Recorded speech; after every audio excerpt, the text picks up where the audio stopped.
Hi there, and welcome to step 5 of your persuasive essay, counterclaims.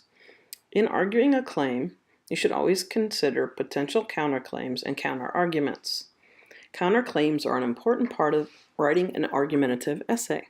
As you write, think about your audience. Are they going to agree with every point you make? Chances are they'll have their own opinions that you need to think about.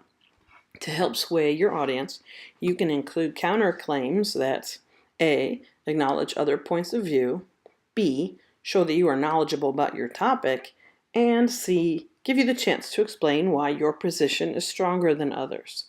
Here is an example of a simplified counterclaim and rebuttal paragraph topic sentence. We're not going to use paragraphs. These are each their own sentences, all right? When I say X, that means that's your argument or your claim. And when I say Y, that means that's the claim of the opposite side of your argument, the counterclaim. Skeptics of X claim Y. However, these arguments are weak because X. Or those who oppose X say that Y, yet they are incorrect because X.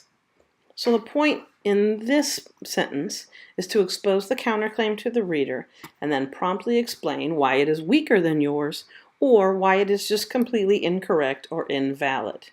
Here are two possible strategies that you can use to refute the counterargument. 1. Point out the obvious flaw in the counterclaim. For example, many people argue that bullying is a natural part of our humanity and that preventative measures are ineffective against this element of the human condition.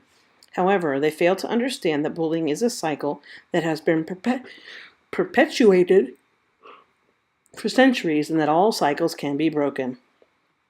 Number 2, agree with the counterclaim but provide new evidence that perhaps contradicts or weakens their argument. An example is, advocates of the use of e-cigarettes claim that these electronic cigarettes are not toxic to others in the smoker's vicinity because it's just water vapor that is expelled into the air. They emphasize that there is no tobacco or carbon monoxide released.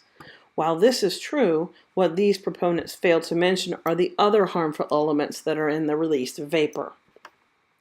After this, you can then provide evidence and reasons in support of the counterclaim, but you must strongly refute it. Your rebuttal can't just be a sentence saying, "This is weak evidence." You must clearly show how their evidence is weak with strong analysis.